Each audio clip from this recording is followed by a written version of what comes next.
Hallo und herzlich willkommen zu einem neuen Video und wir testen heute nicht dieses Sanitas Blutdruck-Messgerät, sondern wir testen eine Smartwatch, die jetzt tatsächlich mal dieses Gerät ersetzen kann und nicht ständig kalibriert werden muss, die Huawei Watch D2. Es gibt ja schon eine D1 oder eine D, die Vorgängerversion, auch die konnte schon echt den Blutdruck messen sozusagen. Das kann die D2 auch, nur noch verbessert in der Gesamtkombination mit einer kompletten Smartwatch. Wir gucken uns das Ding an, viel Spaß mit dem Video.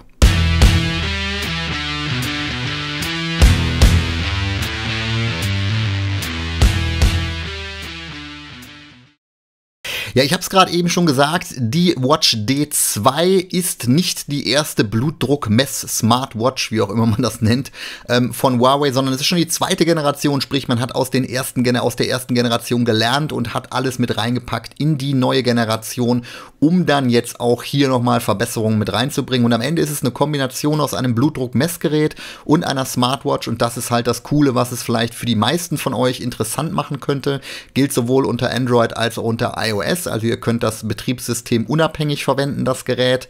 Und hier oben sind nochmal Angaben dazu, ab welchem Alter und ab welchem Armumfang oder in welchem Armumfang es zu verwenden ist. Das ist ganz wichtig, denn natürlich muss das Luftkissen quasi ausreichend pumpen, beziehungsweise muss genügend Luft reinpumpen können, damit auch die Messung vernünftig stattfinden kann. Ja, und wer sich jetzt fragt, Luftkissen und so weiter und so fort, da würde ich sagen, wir gucken uns das jetzt hier einmal ausgepackt an, denn dann kann ich euch auch zeigen, was mit Luftkissen ganz konkret gemeint ist. So, hier haben wir einmal die Uhr und hier ist noch der Hinweis, dass ihr bei der Blutdruckmessung das Ganze in Höhe des Herzens halten solltet. Dazu gibt es hier auch noch mal so ein kleines Video, damit dann auch die Messung halt genau ist und ihr euch im Zweifel etwas mehr drauf verlassen könnt, auf jeden Fall als bei einer Standard-Smartwatch, die auch Blutdruck messen kann, aber eben halt nur ein Vergleichswert simuliert. Hier wird tatsächlich wirklich der Blutdruck gemessen. So, gucken wir noch mal rein, was hier ansonsten an Beiwerk noch dabei ist. Diverse Blättchen, diverse kleine Garantiekarte, okay. Was haben wir hier? Quick Start Guide oder sowas, genau, da müsst ihr einmal ausmessen, wie breit oder wie dick euer Handgelenk ist, damit ihr das richtig einstellen könnt. Dann nochmal Hinweise dazu, wie dann das Ganze wirklich gemessen werden soll. Genau, all das brauchen wir jetzt aus meiner Sicht im ersten Schritt mal nicht. Im Übrigen nehme ich schon mal vorweg, die Uhr sagt euch auch, wenn sie gerade falsch gehalten oder falsch misst und so weiter. Das ist wirklich ganz cool gemacht. Da kommt man auch, wenn man keine Ahnung davon hat, kriegt man da nochmal so ein paar Hinweise, wie man es denn entsprechend richtig oder richtiger macht. So, jetzt kriege ich hier unten dieses Ding nicht raus. Dabei ist es ganz wichtig, weil das hier ist tatsächlich dieses Messband. Gucken wir uns gleich nochmal an. Hier ist das Ersatzarmband, wenn ihr ein etwas kleineres Armband braucht, nämlich die Größe M. L ist vorinstalliert. Und hier seht ihr das schon, was ich meinte. Das ist das Luftkissen, welches dann wirklich, so wie ihr es von einem Blutdruckmessgerät kennt, da den Druck erhöht sozusagen durch Luft, um dann die Messung durchzuführen. Also es ist schon was anderes als die anderen Smartwatches, die da Vergleichswerte nur messen beim Blutdruck. Hier dann entsprechend dieses Messband, ganz wichtig, checkt es aus, welche Größe ihr benötigt, damit dann auch die Messung vernünftig stattfinden kann. Deswegen ist es wichtig, dieses Band dann auch einmal zu verwenden. Und logischerweise müssen wir die Uhr auch aufladen. Dafür haben wir hier so einen kleinen Ladepuck, den können wir dann verwenden, um die Uhr aufzuladen. Und das ist die Uhr und die gucken wir uns jetzt nochmal im Detail an, damit ihr wisst, was ist. So, jetzt gucken wir uns aber mal die Uhr wirklich im Detail an und ihr seht hier, wir haben die weiße Variante, das erkennt ihr hier zum einen an dem weißen Armband und auch an dem hellen Gehäuse. Grundsätzlich gibt es die auch noch in schwarz. Auf der Seite seht ihr die Bedienelemente, einmal eine drehbare Krone und einmal unten ein Knopf, der standardmäßig die Puls- bzw. die Blutdruckmessung startet. Auf der Rückseite seht ihr den TrueSense-Sensor, der auch für die anderen Aktivitäten genutzt werden kann. Und hier an der Seite seht ihr dann das, was das eigentliche Alleinstellungsmerkmal dieser Uhr ist. Das ist, ja, ich weiß gar nicht, wie nennt man das, ein Druckpad oder ein Luftschlauch, wie auch immer. Ganz wichtig ist allerdings, und ich habe es vorhin schon gesagt, ihr müsst sie richtig einstellen, damit sie gut an eurem Handgelenk sitzt, denn nur dann kann sie auch sauber messen. Das funktioniert hier durch das Einklipsen in diese verschiedenen Raster hier und dann kann man das auch entsprechend einstellen, damit es sauber dann sich füllt mit Luft und dann auch entsprechend misst. Vom Grundsatz her, ich würde sagen, optisch und haptisch ist das hier auf jeden Fall über jeden Zweifel erhaben. Auch von der Verarbeitungsqualität überhaupt keine Probleme. Sieht alles gut aus, keine scharfen Kanten, alles wirklich richtig gut. Ich persönlich würde tendenziell die schwarze Version nehmen, aber das ist natürlich meine persönliche Geschmackssache und das sollte hier gar nicht Diskussionsthema sein. Auf der Rückseite, ich habe es vorhin schon erwähnt, der TrueSense-Sensor, der euch halt andere Gesundheitsmerkmale noch messen kann. Ja, das Thema Akku, das ist natürlich ein schwieriges. Gerade bei dieser Uhr ist es noch schwieriger, denn grundsätzlich ist es so, 6 Tage gibt der Hersteller an mit durchschnittlich, ich glaube, 6 Messungen des Blutdrucks am Tag. Wenn ihr natürlich die dauerhafte Messung aktiviert habt, ist es nur ein Tag. Das ist dann deutlich, deutlich weniger. Ich bin mit meinem Test jetzt tatsächlich drauf gekommen, dass ich knapp über 5 Tage geschafft habe, mit ähnlichen Einstellungen, wie der Hersteller angibt. Allerdings ist GPS natürlich ein Faktor, der viel verbraucht, aber auch das Aufpumpen des Armbandes verbraucht halt natürlich deutlich mehr Strom als bei anderen Smartwatches. Deswegen, wenn ihr wirklich die 24-Stunden-Messung aktiviert, und das habt ihr vermutlich nicht dauerhaft, dann kommt ihr knapp über einen Tag. Wenn ihr normale Nutzung habt mit regelmäßigen Messungen am Tag, manueller Natur und auch sonstigen Funktionen aktiviert, kommt ihr knapp über 5 Tage. Ich habe im Internet gelesen, einige kommen tatsächlich auf 6 Tage. Das habe ich jetzt nicht geschafft, aber das mag vielleicht auch an meinem Nutzungsverhalten mit GPS und Co. am Ende liegen.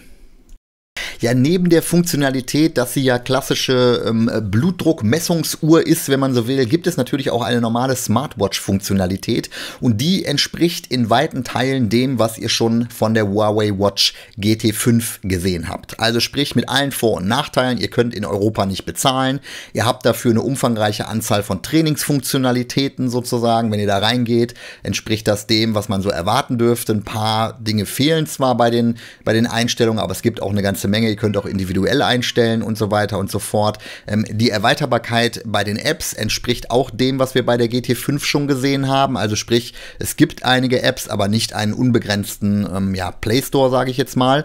Insofern muss man da mit Abstrichen leben, aber insgesamt würde ich sagen, ist die Smartwatch-Funktionalität definitiv etwas, was auch hier hervorzuheben ist, denn Benachrichtigungen und so weiter und so fort, Musiksteuerung, all das funktioniert logischerweise. So, jetzt gucken wir uns aber tatsächlich mal die Kernfunktionalität und das ist die Blutdruckmessung an und ihr seht hier, ich habe schon mal eine Messung gemacht und jetzt gehen wir mal rein hier in die verschiedenen Optionen. Wir haben einmal die 24-Stunden-Messung, da seht ihr hier, wir können da quasi wirklich nach einem Plan uns messen lassen, also einen ganzen Tag über stetige Messungen durchführen lassen, ich glaube im 15-Minuten-Intervall zum Beispiel, sodass das wirklich mal kontinuierlich gemessen wird und dann auch auswertbar ist, oder aber ihr könnt das Ganze natürlich manuell anstoßen, was wir jetzt hier auch einmal tun wollen, gehen wir hier auf Messen und dann seht ihr hier, wie das Ganze funktioniert und ihr seht es jetzt zwar nicht, ich glaube, man erkennt es auf dem Video nicht, aber jetzt bläst sich die Uhr gerade auf und jetzt gucken wir mal, ob ich euch das zeigen kann. Ihr seht es hier, glaube ich, nämlich nicht. Gucken wir mal, ob wir das zur Seite drehen können, sodass ihr es so ein bisschen sehen könnt. Ich glaube, das bricht dann wahrscheinlich gleich ab, aber wir probieren es mal. So, gucken wir mal hier. Ah, okay, ist schon abgebrochen, also die Messung ist abgebrochen, weil er erkannt hat, dass ich die Uhr nicht richtig gehalten habe. Auch das nochmal ist für mich ein ganz cooler Punkt, dass ihr da so Hinweise bekommt, wenn das Ganze eben nicht vernünftig funktioniert. Insgesamt muss man sagen, es ist eine Messung, die sauber ist. Aus meiner Sicht funktioniert sie auch gut und genau und auch vor allen Dingen komfortabel. Da gibt es nichts, was irgendwie drückt oder sowas, sondern es ist einfach eine einfache Art, euren Blutdruck zu messen. Die passt auch zu meinem Messgerät, was ich hier habe. Ob das jetzt immer genau ist oder nicht, ich kann es nicht sagen. Es ist aber ja theoretisch zumindest zertifiziert als medizinisches Produkt in manchen Gegenden und es sieht halt eben nicht so aus. Ne? Es ist einfach eine klassische Smartwatch, die eben diese Funktionalität mitbringt und man sieht es ihr aus meiner Sicht nicht an, dass sie eben dieses coole Feature mit an Bord hat. Und das ist für mich im Übrigen auch der USP an dieser Uhr. Smartwatches gibt es sicherlich bessere, aber es gibt eben keine bessere Smartwatch, zumindest kenne ich keine, die auch den Blutdruck in dieser Genauigkeit und mit diesem System, also sprich mit dem Luftschlauch oder Luftsack, wie auch immer man das nennt, hier entsprechend messen kann. Also insofern definitiv ein Herausstellungsmerkmal und es funktioniert auch richtig, richtig gut. Das muss man einfach sagen. Richtig gut und vor allen Dingen komfortabel und einfach. Wichtig ist, ihr müsst das Ding richtig am Arm fixieren, in der richtigen Größe, aber dazu gibt es ja die Anleitung, die haben wir vorhin schon gesehen. Ja, was gibt es jetzt nach diesem kurzen Check und Test sozusagen zu sagen? Also zunächst mal optisch und haptisch ist das Ding wirklich richtig gut gelungen. Gute Verarbeitung, fühlt sich gut an, fühlt sich auch wertig an. Gerade hier an der Seite und so weiter und so fort. Auch die Knöpfe sind gut verarbeitet, Druckpunkte sind in Ordnung. Also da gibt es nichts zu mäkeln. Performance geht auch in Ordnung. Ihr seid natürlich limitiert auf gewisse Apps. Ihr könnt nicht unbegrenzt Apps installieren. Aus der Huawei App Gallery gibt es einige Apps, die ihr nachinstallieren könnt, aber eben nicht alle. Die Bluetooth-Funktionalität, oder sorry, nicht Bluetooth, sondern Die Messfunktionalität beeinträchtigt natürlich den Akku, also sprich, wenn ihr 24-Stunden-Messung macht, dann seid ihr etwas kürzer unterwegs. Ansonsten geht das mit 6 Tagen oder 5,5 Tagen, auf die ich gekommen bin, schon in Ordnung, würde ich denken. Gerade vor allen Dingen, weil ihr halt damit trotzdem noch Messungen machen könnt, aber eben nicht die 24-Stunden-Messung. Insgesamt Empfehlung für diejenigen, die ein vernünftiges Blutdruckmessgerät haben wollen, was noch optisch ansprechend aussieht, mit einem Quäntchen Smartwatch noch mit dabei, mit GPS und so weiter und so fort. Die sollten sich das Ding auf jeden Fall mal angucken. Es gibt aus meiner Sicht keine Konkurrenz, die da Besseres liefert. Wenn ihr noch Fragen habt, schreibt mir gerne in die Kommentare. Ich danke euch fürs Zusehen und sage am Ende wie immer, Alexa, Kamera aus. Okay.